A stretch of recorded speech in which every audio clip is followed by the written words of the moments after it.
اتنا جو بارود پہ گولی اور میزائل پہ خرچ کرتے ہیں نا, اتنا جا کے ادھر کے گاؤں دیہات ایئر کنڈیشن کر دیں ان کو بجلیاں, پن بجلیاں اور باقی ونڈ وہ کر کے فری بجلی اے سی لگا دیں. یقین جانے جلال صاحب, یہ افغانستان اور یہ پہاڑوں کے اندر سے کوئی چوں کی آواز بھی آ جائے نا تو بتائیے گا, نہ کوئی نکلنے لگا اے سی سے نہ کچھ, اس کو صرف یہ تھوڑی سی وہ کر دیں, بس بجلی دے دیں, اے سی دے دیں کمروں میں, یس کر دیں. یہ پنجاب ایسے تھوڑی سویا ہوا, پنجاب کھا پی کے ڈکارا ہوا. پہلے بھی آج یہ بھی میرا بیٹا مجھے اچانک کہنے لگا, بابا یہ منال کے پاس سے گزرا تھا سکندر اعظم. میں نے کہا بچوں کی سوچ, ہم نے تو کبھی سنا بھی نہیں اس طرح. کہتے منال کے پاس سے گزرا تھا, یہ اسلام آباد سے, یہ پرانی جگہ اسلام آباد, پرانی 5000 سال پہلے بھی ہیومن ادھر وہ مارکس ملتے ہیں. تو میں وہی سوچ رہا ہوں کہ بھائی یہ جو جگہ تھی نا, جو میدانی علاقہ ہوتا ہے یہ کمفرٹ میں ہوتا ہے, اسی لیے یہاں لوگ آسان زندگی گزارتے, اس لیے یہاں زیادہ تنگ نہیں ہوتے, تو زیادہ اٹھتے نہیں. لیکن یہ کشمیر, یہ کے پی کے, یہ بلوچستان, بچپن سے ہی ہم سنتے آ رہے ہیں ادھر انریسٹ اور یہی سب چلی جا رہا ہے. ادھر کمفرٹ دینے بس, جتنی نہ کوئی فوج کا بجٹ دینے کی ضرورت ہے, نہ کوئی گولی کا پیسہ لگانے کی ضرورت ہے, کسی کا کچھ نہیں کرنا, بس ان کے سوشل چھوٹے چھوٹے ماڈلز بنا کے سیلف سفیشینٹ, ان کو بجلی دے دیں اور اے سی لگا دیں مفت میں بس. اس کے بعد مجھے بتائیے گا کہ ہاں بھی کبھی کوئی نکلا دیکھا بھی ہے ادھر, کبھی کوئی چڑی بھی مری ہے, چڑیا بھی نہیں مرے گی پھر. تو یہ ایک تو اسٹریٹجی. لیکن اب یہاں آپ سمجھیں کہ ایران کے معاملے میں ایران کو خود تیار کرا دیا گیا کہ اس پہ دنیا تنگ کر دی گئی, سینکشنز رہی, اس کے لیے مواقع یکساں نہیں رہے. لیکن انہوں نے دیکھے میزائلز, ٹیکنالوجیز میں, ہر چیز میں سیلف سفیشینٹ ہو گئے پھر وہ. تو قومیں یوں ہی بنتی ہوتی ہیں, حالات کی سختیاں ہی قوموں کو کھڑا کرتی ہیں, جو کہ وہ بن گئے. اب یہ امریکہ, یہ لوگوں کو یہ نہیں پتا چل رہا کہ سارے ممالک میں امریکی ایئر بیسز پہ جب میزائل لگے, فوجی وہاں سے سائڈوں پہ بھاگے, ہوٹلوں میں چھپانے پڑے, تو اب قطر کیا کہے امریکہ کو کہ بھئی تمہاری ہم نے حفاظت کرنی ہے یا تم نے ہماری حفاظت کرنی ہے, بتاؤ. انہوں نے تو کہا ہوا تھا کہ بھئی آئرن ڈوم تو گولڈن ڈوم تو فلانا ڈوم تو یہ ڈوم تو پیٹریوٹ, وہ ساری کہانیاں تھی جو بیچی مارکیٹ میں.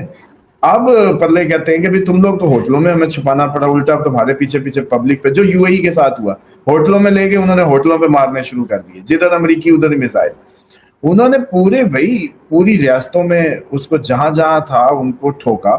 اب امریکہ کے پاس آپشن کیا ہے, ایٹم بم مار سکتا ہے بس, اور کیا کر سکتا ہے. بیڑی بیڑے واپس لے جانے پڑ گئے, بیسز اڑ گئی, بیسز پہ حملے ہو گئے, فوجی موو کرنے پڑ گئے, یہ سب کر چکا ہے. اپنی طرف سے اس نے کوئی کم میزائل نہیں مارے, کوئی کم حملے نہیں کیے, کوئی B-2 بمبر اور کوئی فلانے کتنے حملے کیے ہیں, ہر گنے تو صحیح ذرا. اپنا ٹل کا زور لگانے کے بعد جب آبنہ ہرمز بند ہوتا ہے تو پوری دنیا اس کا شکار ہو جاتی ہے. اس کی وجہ سے پوری دنیا کا جو پریشر ٹرمپ پہ اور امریکہ کی اپنی ذاتی اس پہ آتا ہے, اس کی وجہ سے آپ دیکھیں کہ سائن ابھی ہوئے نہیں ہیں, وہ پہلے ہی کہتا پھر رہا ہے, بےزتی عزت تو اس کو ہے ہی نہیں نا, سائن ہوئے نہیں ہے, پہلے ہی کہتا پھر رہا ہے کہ ہو گیا آبنہ ہرمز کھل گیا. ایران نے کہا ہے کہ کھل گیا, بتاؤ نا بھائی, کوئی ایران نے بھی کہا ہے کھل گیا. تم مطلب میں نے راستہ بند کیا ہوا تھا, میں آگے کھڑا ہو کے کہہ رہا ہوں میں نے بھی بند کر دیا. لوگ یہ بچپن میں ہم کھیلا کرتے تھے, لو جی ہم نے بھی ناکا لگا لیا. تو دیکھیں یہ ساری سچویشن کو جو آپ لوگ نہیں سمجھ پا رہے, دیکھیں یہ اوور آل پوری دنیا کے لیے آپ لوگ اس کو بھی آپ کو لگ رہا ہے کہ یہ چند انڈیویجولز کا جیسے کوئی میٹر ہے. یہ چند انڈیویجولز کا میٹر نہیں ہے, یہ اس صدی کی کروٹ ہے. یہ صدی کروٹ لے رہی ہے اور اس کروٹ میں سب کچھ بدلنا ہے.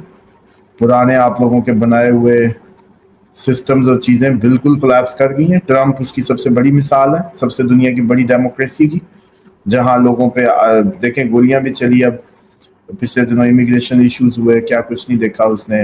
امریکہ نے خود کیا کچھ نہیں دیکھا, جو ہیومن رائٹس کی بڑی باتیں کرتا تھا. خود غزہ ایک بہت بڑی تصویر بن گئی اس سسٹم کی کہ کوئی بول نہیں پایا. آپ کی UN فیل ہو گئی, آپ نے UN کیوں بنائی تھی, فیل. اچھا اسی طریقے سے UN کی وقت ہی ختم ہو گئی, اس کا مطلب ہے سسٹم ہوگا. اس کے بعد ایران کی جنگ شروع بچے مار کے شروع کرتے ہیں, اسکول کے بچیوں سے شروع کرتے ہیں. مطلب کمال آغاز ہے, اس کا اینڈ کیسے ہو سکتا ہے جو آپ نے بچوں کے خون سے شروع کی ہو. تو اس لیے اور حزب اللہ حزب اللہ کو کیا ذاتی مسئلہ ہے بتائیں نا, اگر اس پہ اس کا ذاتی کیا ایشوز. حزب اللہ حماس فلسطین اسرائیل کی مخالفت کیوں کرتی ہے, ایران کیوں کرتا ہے, یہ کیوں کرتے ہیں, یہ جی ڈرامہ کرتے ہیں. تو آپ لوگ پھر سچے اچھے بن جاتے, 2.5 لاکھ بندہ مر گیا, ٹھیک ہے جی, تو باقی سارے اسلامی ممالک کو کیا مسئلہ ہے, کیوں نہیں انہوں نے اپنی انفلوئنس یوز کر لی. چلو جی ان کو تو ایران تو فتنہ گر کائنڈ آف کنٹری ہو گیا نا, تو اس نے تو وہ پراکسیز کو ہیلپ کیا. تو بھائی آپ لوگ پھول اٹھا کے چلے جاتے, آپ لوگ اپنی منافقتوں کے ٹوکرے اٹھا کے کوئی ڈپلومیٹک رویے اس سے جا کے بندہ بچا لیتے. رضوان صاحب پہلا 1000 مرا ہوگا, دوسرا 1000, تیسرا 1000, چوتھا, پانچواں, چھٹا, 1000 کہہ رہا ہوں, 50,000, پھر لاکھ پہ گیا, پھر 1.5 لاکھ پہ گیا, پھر چورا ہو گیا علاقہ. آپ لوگ ان پہ کہہ رہے ہیں کہ وہ اسلحے اور اس طرح کے مزاحمتی گروہوں کو پشت پناہی کرتا ہے, اور آپ جو ہے اس کو, تو آپ لوگ اپنی ڈپلومیٹکلی جو اپنی اچھی اور زبردست قسم کی جو بھی منافقت ہے, جو بھی آپ کی سیاست ہے, جس طریقے سے آپ لوگ زندگیاں گزار رہے ہیں اس کے تحت روک لیتے. یا مرتے دیکھنا ٹھیک ہے, تو اس کا مطلب سسٹم ختم ہو گیا پوری دنیا کی وہ ساری جو ہے. اور اب جی عرب ممالک, عرب تھے وہ بھائی, پرشین نہیں تھے. فلسطین جو لوگ ہیں یہ پرشین نہیں ہیں, یہ عرب ہیں, فلسطینی عرب ہیں, عربک ہیں. رسی کے ایک سرے کو آگ لگی تھی, بتایا تھا لگ گئی ہے, نہیں, انہوں نے کہا بھائی اصل شیطان کو بھول گئے نا بھائی, شیطان نے تو ایک سائڈ سے سرے کو آگ لگی ہے, ساروں کا نمبر لگنا ہی لگنا ہے.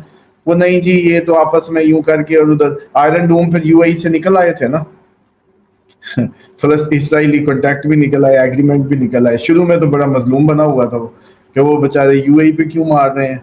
تو یہ سارے چھپے ہوئے جو ان کے ایجنٹس ہیں وہ ایکسپوز ہوئے ہیں اس جنگ سے, اور ایران نے اپنی اصولی موقف کی فتح ہوئی ہے. اور یہ جو کہنا کہ جی ایران نے کیوں ڈیل کر لی, کئی بلکہ میں ان کے لوگوں کی بھی سن رہا ہوں, خامنائی صاحب کی شہادت کے بعد آپ کچھ نہیں کہہ سکتے. ان کے پاس 1001 آپشن تھی ان منافقوں جیسی جو ہو سکتی تھی. بشار الاسد کی صاحب فلائی کر جاتے, بھاگ جاتے, کہیں اور چھپ جاتے, پیوٹن کے پاس چل جاتے, پاکستان سے پناہ کی درخواست کر دیتے, کچھ بھی کر لیتے, جان بچا لیتے, بھاگ جاتے. کیا نہیں ہو سکتا تھا, کیا نہیں ماضی میں لیڈرز نے دیکھا. ایگزائل میں چلے جاتے, حکومت گرنے دیتے, ڈر جاتے, جان دے دی یار, جان دے دی. علی لاریجانی کو کیا تھا مسئلہ, ان سب کو یہ ٹاپ لیڈرشپ کیوں سڑکوں پہ پھر رہی تھی جب اسرائیل اٹیک کر رہا تھا, یہ سڑکوں پہ کیا کر رہے تھے. پوائنٹ سمجھنے کا ہے کہ بھائی وہ لیڈرشپ نے اپنی جانیں دی, یہ ملے ہوئے ہیں جی, واہ آپ بھی ایسے ملاپ دکھا دیں پھر ہمیں, آپ بھی ایسے ملاپ دکھائیں نا, آپ کی جانیں بھی جائیں اور آپ لوگ جو ہے ملی بھگت سے وہ کریں ہیں. ایسی ملی بھگت تو سارے دکھائیں پلیز, تھوڑے سا تو دنیا سے گند کم ہوگا. اور جہاں تک رہے گی بات کہ اب جو لوگوں کو جو کنفیوژنز ہیں, مجھے نہیں لگتا کہ یہ پیسہ ویسا دے گا, مجھے نہیں لگتا کہ معاہدہ ہوگا, سائن وائن ہو جائیں گے, شور شرابہ کر کے فیس سیونگ کی پوری کوشش ہے. کہیں لگتا ہے کہ ٹرمپ ڈر گیا, ٹرمپ نے اپنا کاغذات وہ کیا کہتے ہیں کنڈلی کھلا لی ہے, اس کو پتہ چل گیا ہے کہ ہی از ان تھریٹ, اور شاید یہ معاہدہ ہی اس کو ہٹانے کا سبب بن جائے, یہ ہو سکتا ہے. اور دوسری جو آپ نے کہا تھا, ایک میرے ذہن میں آ رہی تھی بات, اب میں کر ہی دوں. روحانی دنیا کی ایک بات مجھے یاد آ گئی, ایک ہم نے پروگرام کیا تھا روحانی اخبار پہ, وہ کہا کرتے تھے خامنائی صاحب کا, جس میں ہم نے ذکر کیا تھا کہ وہ کیوں ہٹائے جائیں گے, تو اس میں تھا کہ جی وہ اپنے بیٹے کو کر رہے ہیں. اس وقت تو کسی کو نہیں پتا تھا جب ہم نے پروگرام کیا, تو مجھے تو پتا تھا کہ بیٹے کی وجہ سے ہوگا, اور بیٹا ہی بن گیا, سمجھ رہے ہیں. ایک اور انہوں نے بات کی تھی, انہوں نے کہا تھا عمران خان کو بھی ہم نکالیں گے, ہمارا بندہ نکالے گا, عمران خان کو کریڈٹ نہیں لینے دیں گے. بے شک وہ اپنے آپ کو 80 سیٹوں کا یا جو بھی 100 سیٹوں کا پاپولیرٹی میں 100% ہے, لیکن عمران خان کو کریڈٹ نہیں ملے گا, کریڈٹ ہمارا بندہ لے گا. اور میرا ذاتی خیال یہ ہے کہ راجہ ناصر عباس کو دیکھ کے, علامہ راجہ ناصر عباس صاحب کو دیکھنے کے بعد ایسا شک پڑنے لگا کہ یہ بھی کڑی کہیں نہ کہیں سچی ہو جائے گی. کیونکہ انہوں نے جب خامنائی صاحب کی ڈیتھ پہلے بتائی تھی تو ریزن بیٹا بتایا تھا, 6 ماہ پرانی بات ہے, اس ٹائم تو کوئی سوچ بھی نہیں سکتا تھا کہ یہ سب کیا ہو رہا ہے. اسی طریقے اب مجھے یہ بات بھی یاد آ رہی ہے کہ میں تو پھر وہی روحانی چٹکلے ہی کہوں گا کہ بھائی روحانی چٹکلے, لیکن آپ دیکھیں کہ عمران خان کو پھر ہمارا بندہ چھڑائے گا, کریڈٹ ہم لیں گے, عمران خان کو کریڈٹ نہیں ملے گا. میں نے کہا اچھا جی. اب بندہ ظاہری بات ہے کہ بزرگ سیریس آدمی بات کر رہا ہے تو ہم نے تو ساری پھینکنا ہے نا. اب وقت نے جب کیا تو اب مجھے یاد آئی ہے بات کہ واقعی اب پھر وہ بندہ جو ہے راجہ ناصر عباس صاحب ہو سکتے ہیں, مجھے یہ اللہ ان کو ہو سکتا ہے نہ پتا ہو, یہ روحانی دنیا ایسی کام کرتی ہے, لیکن مذہبی فگر تو وہی ہیں اس ٹائم پہ جو آگے آگے فرنٹ پہ لائے گئے ہیں, اور کوئی مذہبی فگر نہیں ہے. یہ پاسبلٹی ہے. اور ایسی بس مجھے چٹکلوں میں یاد آ گیا.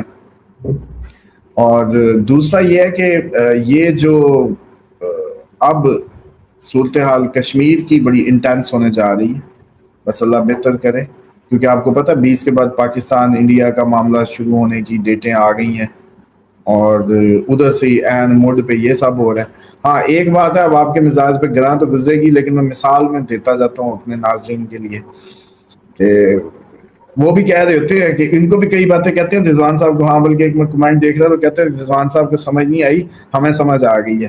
تو اب بھی میں بات آپ لوگوں سے کر رہا ہوں, دیکھتے ہیں رضوان صاحب کو سمجھ آتی ہے یا نہیں آتی. جاتے جاتے دیکھیں, میرا ایک فیکٹری تھی اور اس کا جو ہے ایک ہیڈ آف سیکیورٹی تھا, میں نے رکھا ہوا تھا 2 4 5 گارڈ 6 7 گارڈ تھے, اور ان کا جو ایک انچارج یا سپروائزر تھا, اور فیکٹری میں ان آؤٹ بھی تھا سارا ان کے ذمے, اور جو آ رہا ہے جا رہا ہے اس طریقے سے. تو کچھ دن گزرے, پتہ چلا بھی ساتھ والی فیکٹری میں جو ہے نا کوئی چوری چکاری اور اس طریقے کے مسئلے چل رہے ہیں, اور ادھر کے سامان کی جیسے کہتے ہیں کہ خرد برد کے بھی معاملات آ رہے ہیں, تو سیکیورٹی ایشوز بن گئے ہیں ساتھ والی فیکٹری میں. تو پتہ چلا کہ میرا جو سیکیورٹی کا جو ہیڈ ہے, جو تھا میرے گارڈوں کا جو سربراہ کہہ لو, جو سپروائزر کہہ لیں, وہ جا کے ساتھ والی فیکٹری کے مسئلے میں جناب ڈیلی شب و روز ایک کر, اور ایم ڈی اس کے لیے اپریسیشن کا ایک وہ تالیاں بجا کے کہہ رہا ہوں کہ بھائی آپ میرا جو آپ کا سیکیورٹی والا جو گارڈوں کا سردار ہے وہ جو ہے نا ساتھ والی فیکٹری کے جا کے جو ہے نا شب و روز ایک کیا اس نے, اس کے چوری چکاری کو پکڑنے میں اور اس کو وہ ساری کرنے میں. تو میں سوچنے بیٹھ گیا کہ یار یہ جے ڈی جو ہے, جاب ڈیوٹی جو ہے, یہ ایک ملازم کی اس فیکٹری کے اندر ہے, اور اس کا کام اپنی چوری چکاری وہ 15 دن یا 7 دن جو وہ ساتھ والی فیکٹری کو دیکھتا رہا اور شب و روز ایک کیے, تو پیسے میرے سے لے رہا تھا, تو میرے 4 دیواری کا کیا بنا ہوگا ان دنوں میں. تو بات یہ ہے کہ یہ بات اب دیکھتے ہیں کس کس کو سمجھ آئی, کس کس کو نہیں آئی. نیچے کمنٹ کریں گے. اللہ حافظ.